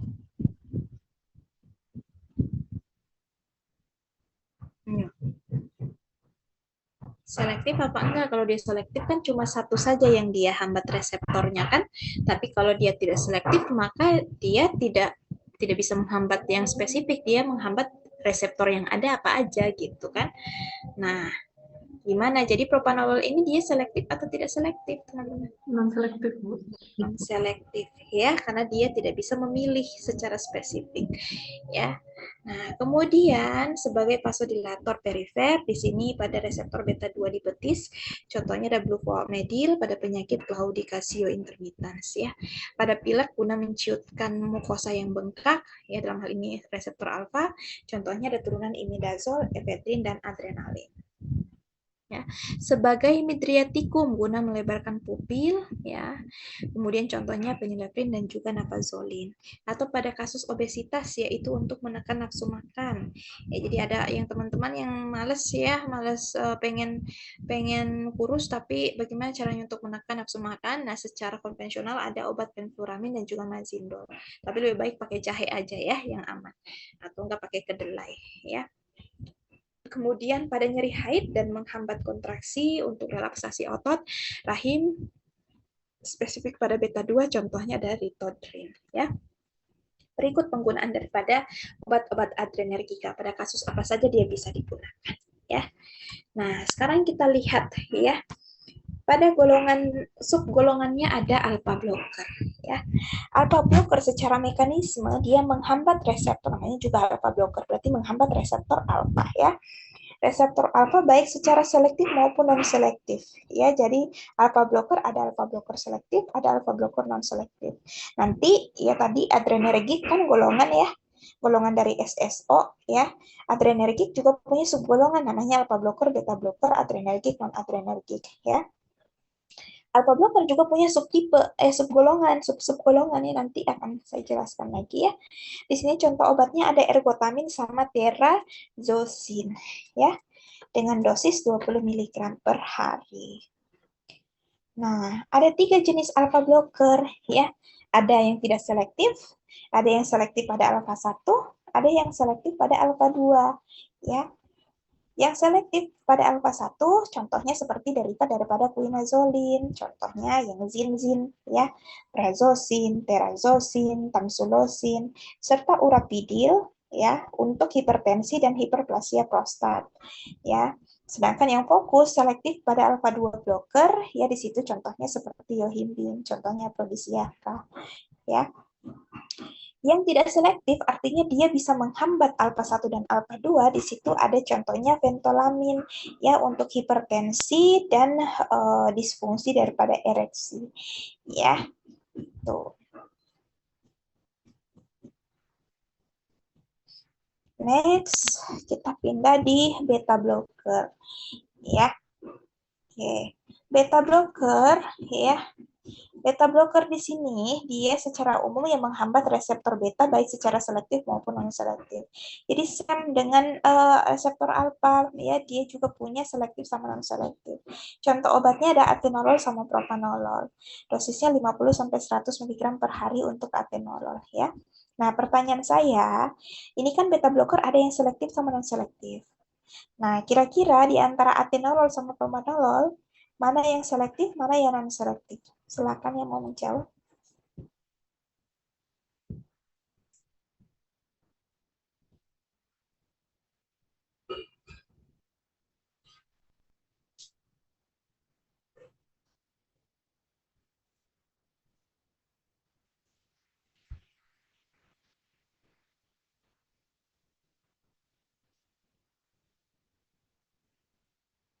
Atenolol yang selektif, Bu. Atenolol yang selektif. Dia selektifnya ke reseptor beta apa? Atenolol selektif beta 1. Oke, bagus. Selektif beta 1 berarti masih ingat kemarin ya. Penjelasan 2 minggu sebelum ini. Kalau propanolol berarti dia tidak selektif. Dia bisa menghambat beta 1 dan beta 2. Ya, bagus teman-teman. Nah, di sini beta blocker banyak digunakan untuk antihipertensi dan dibagi menjadi 2 kelompok. Ada yang tidak selektif, ada yang selektif. Tadi seperti yang teman-teman sudah jelaskan ya, beta 1 blocker selektif itu melawan efek stimulasi jantung oleh adrenalin dan noradrenalin ya pada reseptor beta 1. Contohnya ada atenolol, ada metoprolol, ada bisoprolol. Teman-teman bisa misalnya ini saya kasih tips saja dalam satu golongan ya, itu setidaknya harus hafal 1 sampai 2 obat begitu ya. Biasanya obat yang disebut paling awal itu adalah obat yang paling sering dipakai. Ya misalnya kayak golongan HMG COR reduktase ya, kolesterol ya, antihiperlipidemi. Yang paling sering disebutkan pertama biasanya kan simvastatin. Karena dibandingkan dengan yang lain simvastatin paling sering dipakai. Ya, gitu. Jadi harus setidaknya hafal, dan hafalnya itu setidaknya 2 sampai 3 nama atau 1 sampai 2 nama yang paling depan disebutkan awal itu biasanya yang paling sering dipakai. Ya. Beta blocker yang tidak selektif ya juga berefek pada reseptor beta 2 dengan menghambat bronkodilatasi. Contohnya propanolol, ya, alprenolol dan lain sebagainya. Ya. Mekanismenya adrenergik ya, meningkatkan kerja dari sistem saraf simpatis. Ini adrenergik golongan baru ya. Obatnya seperti epinefrin dan efedrin. Tadi masih ingat ya saya katakan nama lain dari simpatomimetik adalah adrenergik. Selain dari adrenergik adalah epinefrin. Selain epinefrin adalah efedrin. Selain efedrin adalah adrenalin. Maka lawan dari mereka adalah simpatolitik, ya, noradrenergik, norepinefrin, norefedrin, dan noradrenalin. Ya, itu. Dosisnya 0,5 mg intravena. Ya, teman-teman. Nah, kalau non-adrenergik, ya berarti dia menghambat kerja dari sistem saraf simpatis, ya baik pada reseptor alfa maupun pada reseptor beta. Ya, obatnya apa? Obatnya norepinefrin dan guanadrel. Tadi ya, lihat. Kalau adrenergik kan epinefrin ya. Kalau non-adrenergik berarti norepinefrin. Dengan dosisnya 0,01 sampai 3 mikrogram. Ya, tuh. Efek samping dari adrenergika, ya pada dosis biasa, adrenergik menimbulkan efek samping pada jantung dan sistem saraf pusat. Apa yang disebabkan pada jantung? Ya, jantung jadi berdebar, ya, jadi berdebar tuh. Kemudian nyeri kepala, ya, berdebar sama berdenyut beda ya teman-teman ya. Kemudian gelisah, ya, untuk itu perlu hati-hati jika diberikan pada penderita yang mengidap impak jantung. Ya, jadi tadi contoh obatnya adrenergika, misalnya epinefrin begitu ya. Epinefrin atau adrenalin, itu kalau misalnya diberikan pada orang yang punya gangguan jantung, itu bisa berbahaya karena dia bisa mempercepat kerja dari jantung gitu kan. Kecuali kalau orangnya mati jantung ya, kalau mati jantung ya, atau misalnya membutuhkan untuk agar jantung ini segera berdenyut begitu ya, bahkan kita biasanya injeksi dengan adrenalin ya. Kadang orang kalau pingsan kan diinjeksi adrenalin gitu ya. Kemudian hipertensi dan hipertirosis. Apa itu hipertirosis teman-teman? Penyakit apa ya hipertirosis? Silakan, ada yang mau menjawab? Jangan lupa tadi saya kasih 3 pertanyaan ya, bisa tolong untuk dicari jawabannya.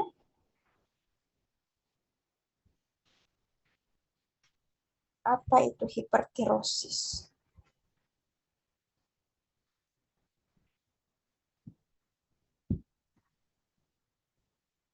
Apa ya? Hipertirosis, silakan.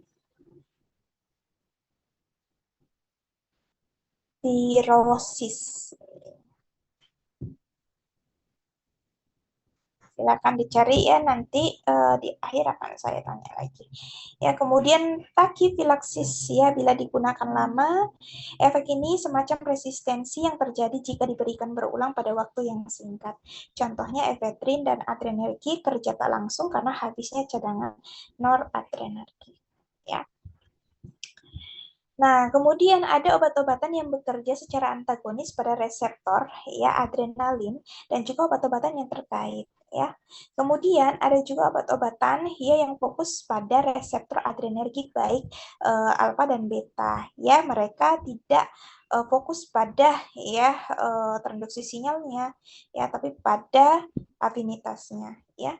Kemudian banyak sekali penelitian farmakologi, eksperimental farmakologi yang menggunakan adrenoreseptor antagonis sebagai targetnya. Jadi membuat obat yang antagonis pada adrenoreseptor, ya. Itu. Dan banyak sekali variasi-variasi efektivitas ya dari obat-obatan yang selektif pada reseptor alfa, baik pada subtipe alfa 1 dan alfa 2, begitu pula dengan beta, ya. Obat-obat antiadrenergik ya, di sini biasanya mempengaruhi psikologis dan fisiologi dan juga patofisiologi. Ya, ada yang bersifat selektif alfa antagonis. Contohnya ya, apa tadi contohnya? Ya, yang banyak digunakan untuk ya penyakit seperti pheochromocytoma ya, tumor yang dapat ya menyebabkan produksi daripada katekolamin. Katekolamin itu apa teman-teman? Ada yang tahu? Katekolamin? Katekolamin adalah suatu neurotransmitter ya, neurotransmitter yang terdiri atas 2 gugus, katekol dan amin. Ya, contoh-contohnya seperti apa katekolamin? Ya, contoh katekolamin ada apa? Ada epinefrin, ya, norepinefrin dan juga dopamin. Ya. Ada yang fokus pada antagonis reseptor beta, ya, contohnya pada penyakit-penyakit hipertensi, penyakit ischemic heart disease, kemudian aritmia, ya, penyakit-penyakit terkait dengan sistem saraf ataupun sistem hormon, ya, kemudian kondisi-kondisi lainnya. Ada juga yang menghambat, ya, reseptor dopamin pada sistem saraf perifer, ya. Kemudian ada juga yang menghambat sistem saraf pusat, ya, dopamin pada sistem saraf pusat ya, contohnya seperti obat-obat antiemetika, antipsikotik dan TCAS ya. Kalau teman-teman sudah belajar penyakit-penyakit demensia ya, itu pasti akan sering dengar obat-obatan ini ya, psikotik dan TCAS. Klasifikasi ya, ada juga klasifikasinya berdasarkan non-equilibrium type sama equilibrium ya. Kalau non-equilibrium type ini agak belibet ngomongnya ya. Contohnya seperti turunan daripada beta-haloalkilamin, contohnya seperti penoksibenzamin. Kalau equilibrium terbagi menjadi 3 subgolongan lagi. Ada non-selektif, ada selektif alpha 1, ada yang selektif alpha 2. Non-selektif contohnya ya ada banyak ya, tergantung dari sub-sub golongannya lagi. Sub-sub golongannya ada alkaloid ergot, contohnya ergotamin, ergotoksin, metergin, ergonovin ya. Kalau hidrogenated ergot alkaloid ada DHE, dihidroergotoksin. Ada golongan imidazolin, ada contohnya seperti tolazolin, pentolamin. Ya, ada golongan miscellaneous seperti chlorpromazin, histamin, dan serotonin. Ada juga golongan daripada selektif alpha 1 seperti prazosin, terazosin, doxazosin, dan tamsulosin. Kalau yang selektif alpha 2 ada yohimbin. Jadi, ya, itu teman-teman. Nah, sekarang siapa yang bisa menjabarkan kepada Ibu ya struktur organisasi dari sistem saraf seperti yang tadi sudah Ibu jelaskan di awal ya, ada bagan-bagannya. Ada yang mau menjelaskan? Silakan bisa langsung on mic ya.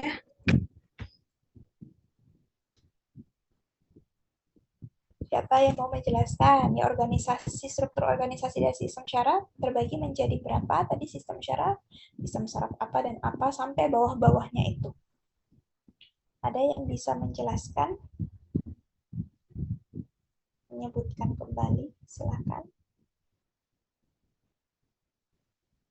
Adelia, silakan Adelia.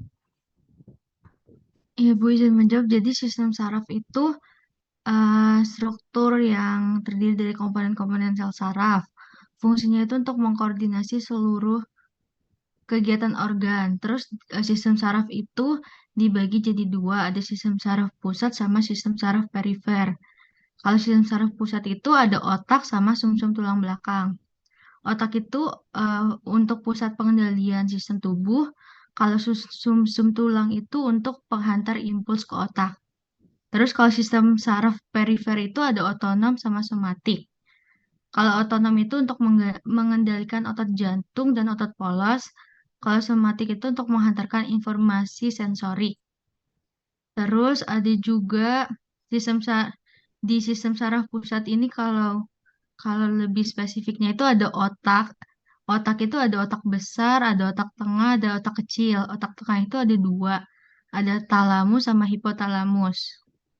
Terus kalau sistem saraf perifer itu kalau lebih spesifiknya itu simpatisnya dibagi menjadi dua, ada simpatomimetik sama simpatolitik.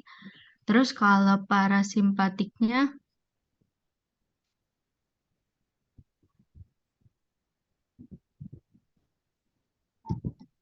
ada dua, parasimpatomimetika sama parasimpatolitika. Itu, Bu. Oke, ya somatiknya tadi nggak dijelasin ya. Ya, jadi sistem syaraf itu terbagi menjadi dua. Ya, kalau mau lebih di atasnya lagi syaraf, ya, itu nanti kumpulan dari beberapa syaraf membentuk sistem syaraf. Sistem syaraf terbagi menjadi dua. Sistem syaraf pusat atau CNS, Central Nervous System, dan juga ada Peripheral Nervous System atau PNS atau sistem saraf tepi. Ya, nah sistem saraf pusat terbagi menjadi dua. Ya, ada otak atau nama lainnya ensephalon dan ada sumsum tulang yang nama lainnya adalah medula spinalis atau spinal cord ya. Nah, otak terbagi menjadi tiga ya, otak besar atau cerebrum, otak tengah atau mesencephalon, dan otak kecil atau cerebellum ya. Otak tengah atau mesencephalon letaknya di mana tadi masih ingat? Berada di batang otak. Jadi di batang otak itu ada tiga isinya ya, ada pons, ada medula oblongata, sama ada mesencephalon atau otak tengah. Nah, otak tengah ini dia juga punya dua part, ya, ada dua bagian dari otak itu. Ya, ada namanya talamus sama hipotalamus. Ya, nah talamus fungsinya apa? Ya, talamus fungsinya adalah untuk mengatur, salah satunya adalah impuls daripada sensori, rangsangan sensoris, ya sentuhan dan sebagainya, ya. Sedangkan kalau hipotalamus terkait dengan homeostasis tubuh, ya bagaimana suhu tubuh bisa terjaga, tidak demam. Ya, kalau misalnya kita demam kan kadang kita butuh obat anti demam ya seperti paracetamol parastamol. Parastamol harus bisa menembus hipotalamus untuk bisa memberikan efek penurunan demam, begitu ya. Kemudian juga kelenjar hipofisis itu kan diproduksi dari hipotalamus, begitu ya. Jadi harus dihafalkan ya, di mana hipofisis itu adalah master of gland, artinya rajanya kelenjar ya. Kelenjar-kelenjar semua banyak diproduksi dari hipofisis seperti FSH, LH, ya kemudian oksitosin ya dan sebagainya. Nah, kemudian setelah itu ya sumsum tulang belakang itu terbagi, dia nggak punya bagian setahu saya ya, dia cuma punya misalnya spinal cordnya ada berapa ya, tulang rusuk yang ini ada berapa begitu ya, jumlah tulangnya ya, jumlah sarafnya. Kemudian kalau yang sistem saraf perifer tadi terbagi menjadi ada otonom sama somatik ya. Otonomnya itu ada yang bekerja secara simpatis dan ada yang bekerja secara parasimpatis. Yang bekerja pada sistem parasimpatis terbagi menjadi dua mekanisme kan. Ada mekanisme yang parasimpatomimetik atau merangsang kerja dari sistem saraf parasimpatis. Ada juga yang parasimpatolitik atau dia menghambat kerja dari parasimpatis ya. Sedangkan kalau simpatis ya tadi terbagi juga dua, ada simpatomimetik dan simpatolitik ya. Sama dengan otonom, somatik juga terbagi menjadi dua. Ada saraf motoris dan saraf sensoris yang kemudian kita kenal ada aferen dan eferen begitu ya. Ada satu yang membawa informasi dari otak ke efektor, ada yang dari reseptor ke otak begitu. Nah, kemudian kalau teman-teman harus ingat bahwa simpatomimetik itu sama dengan parasimpatolitik. Parasimpatomimetik sama dengan simpatolitik. Ya, jadi kerja mereka selalu berlawanan. Satu menghambat, satu merangsang. Satu menstimulasi, satunya menghambat, satunya mengurangi, menambah. Ya, satunya menekan, satunya dirangsang ya, kayak gitu. Pokoknya ya. Itu terkait dengan struktur organisasi dari sistem saraf. Kemudian sistem saraf otonom terbagi menjadi berapa tadi, bisa tolong dijelaskan ulang, siapa yang mau menjelaskan?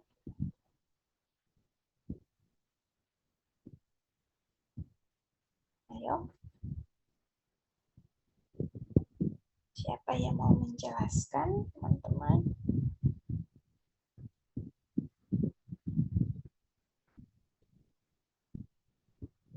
Mana ini? Nggak ada yang mau ngejelasin.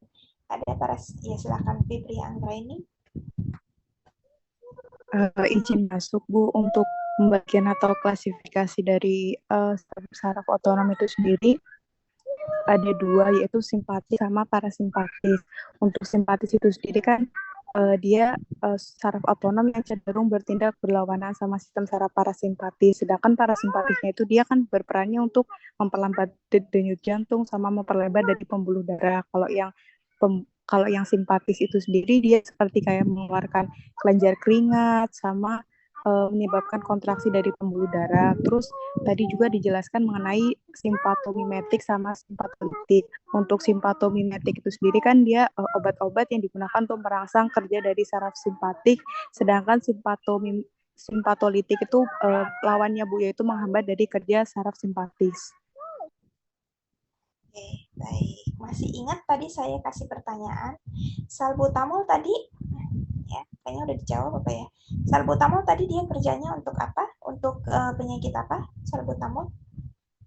Untuk penyakit asma Bu. Penyakit asma. Nah, penyakit asma identik dengan bronkusnya penyempitan atau pelebaran?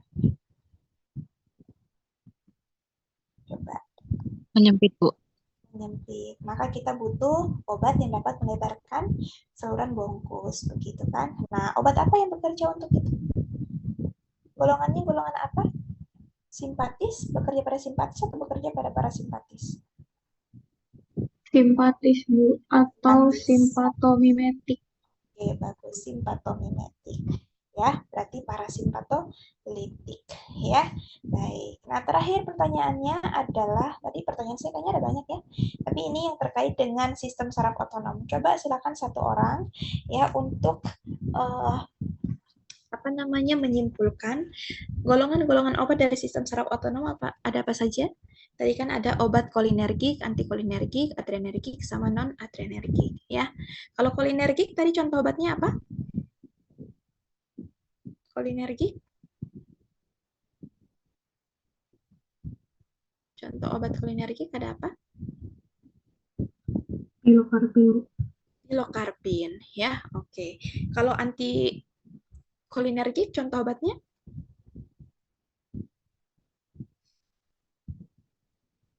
Contoh obatnya apa saja anti kolinergik?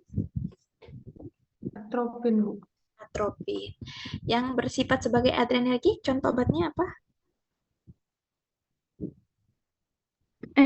Epinefrin sama efedrin. Epinefrin, efedrin, Salbutamol. adrenalin. Oke ya. Kalau yang anti adrenergik contoh obatnya? Propanolol. Propanolol. Nah, kemudian pada adrenergik itu ada yang selektif ya, ada yang pada reseptor alfa, ada yang bekerja pada reseptor beta. Yang reseptor alfa ada apa saja? Contoh obatnya apa untuk yang bekerja pada reseptor alfa? Atenolol. Atenolol ya. Selain atenolol apa? Atenolol kan biasanya lebih ke beta ya. Yang fokus ke alfa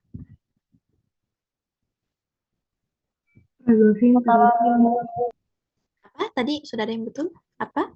Fenotalamin, Selain itu ada apa lagi? prazosin, sama yohimbin. Prazosin. Yang kalau golongan prazosin itu yang paling sering adalah terazosin. Ya, terazosin, prazosin, doxazosin, ya dan sebagainya. Kemudian kalau yang bekerja pada beta ada Atenolol sama propanolol. propanolol. Contoh besarnya ya, contoh yang lainnya kan banyak, ada bisoprolol, metoprolol, ya dan sebagainya. Nah, bedanya apa atenolol sama propanolol dari mekanisme kerjanya? Kalau propanolol dia menghambat beta blok 1, Bu. Kalau yang propanolol dia yang non-selektif. Ya, jadi ada yang bekerja secara non-selektif. Yang bekerja secara selektif, dia selektif pada reseptor beta 1 di jantung begitu ya. Di mana obat yang bekerja sangat baik untuk itu adalah atenolol. Sedangkan kalau propanolol, dia tidak selektif, dia tidak hanya menghambat beta 1 saja, tapi dia juga menghambat beta 2. Yang mana itu nanti bisa berpengaruh pada efek samping tentunya ya. Nah, jadi kalau atenolol selektif, propanolol non-selektif. Selain atenolol, yang selektif apalagi teman-teman? Ada metoprolol, ada juga bisoprolol, ya seperti itu. Kemudian apalagi kalau yang beta tadi sudah ya, apalagi antikolinesterase, ya apa itu golongan antikolinesterase? Atau apa itu kolinesterase? Ada yang bisa menjelaskan sedikit? Enzim yang kolinesterase adalah suatu enzim yang mengurai asetilkolin menjadi Mekanismenya menghambat kerja asetil. Asetilkolin, asetilkolinesterase adalah suatu enzim yang digunakan untuk mengurai asetilkolin menjadi asetilkolin menjadi asam asetat dan asetil, Bu. asam asetat dan kolin ya, jangan sampai salah ya, asam asetat dan kolin ya. Nah, kalau misalnya kita membutuhkan asetilkolin, maka kita nggak boleh urai, maka kita harus menggunakan obat antikolinesterase. Tapi kalau kita mendukung terjadinya penguraian karena asetilkolin berlebih dan terjadi kontraksi otot, maka yang kita butuhkan adalah obat kolinesterase ya, kayak gitu. Nah, contoh obatnya apa antikolinesterase? Neostigmin.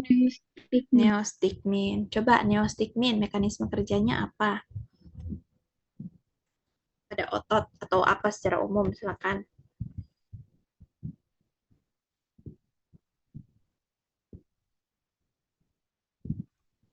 Kalau pada otot dia memperlambat terjadinya kerusakan asetilkolin. Memperlambat terjadinya atau mencegah terjadinya kerusakan daripada asetilkolin. Dia mencegah terjadi kerusakan pada asetilkolin. Artinya dia tidak mau terjadinya penguraian begitu ya, penguraiannya tidak terlalu banyak ya dari si asetilkolin berubah menjadi asam asetat dan kolin. Berarti dia masuk kategori apa tadi itu? Antikolinesterase. Neostigmin ya. Iya, Bu. Ya, kalau kolinesterase tadi contohnya seperti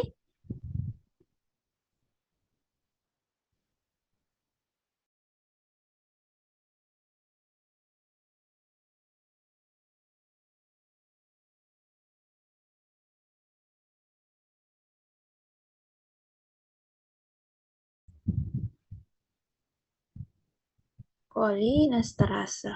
Apa? Rivastigmin, donepezil, dan galatamin. Oke, donepezil, rivastigmin, ya. Oke, baik ya. Itu yang harus teman-teman ingat-ingat begitu ya terkait dengan penggolongan-penggolongan obat karena jatah daripada sistem saraf otonom di UAS nanti akan lebih banyak daripada sistem kardiovaskular dan juga diabetes. Jadi tolong teman-teman untuk lebih belajar lebih banyak begitu ya lebih banyak dipelajari CSSO-nya daripada yang kardiovaskular dan juga diabetes mellitus ya. Karena kalau kardiovaskular nanti kalian masih bisa dapat di fitoterapi dan sebagainya, tapi kalau sistem saraf otonom akan sangat sulit untuk kita dapatkan lagi di mata kuliah lain penyertanya sehingga kita maksimalkan di farmakologi toksikologi. Ya, tadi struktur organisasi daripada sistem saraf pusat, sistem saraf, kemudian klasifikasi daripada sistem saraf otonom ada parasimpatis dan simpatis yang terbagi lagi menjadi simpatomimetik dan simpatolitik, parasimpatomimetik dan parasimpatolitik, kemudian kerjanya berlawanan. Kalau dia simpatomimetik berarti parasimpato sama dengan parasimpatolitik ya. Kalau parasimpatomimetik sama dengan simpatolitik begitu. Adrenergik berarti sama dengan antikolinergik ya.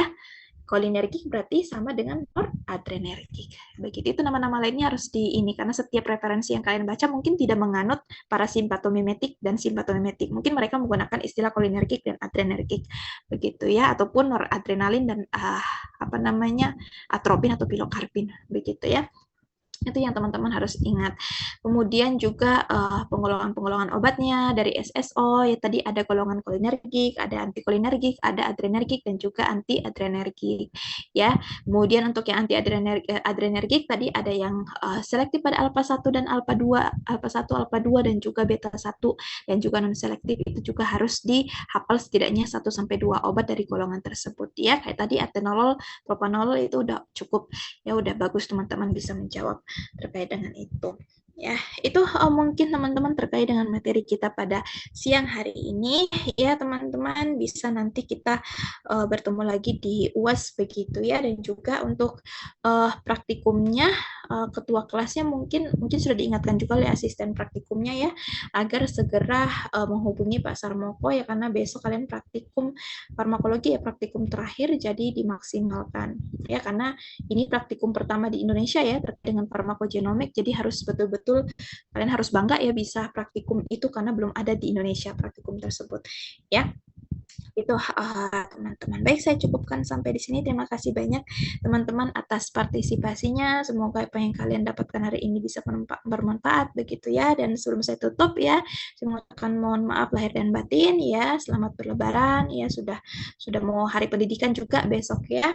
Jadi selamat menikmati makan siang, selamat beristirahat. Assalamualaikum warahmatullahi wabarakatuh dan selamat siang teman-teman. Waalaikumsalam warahmatullahi wabarakatuh.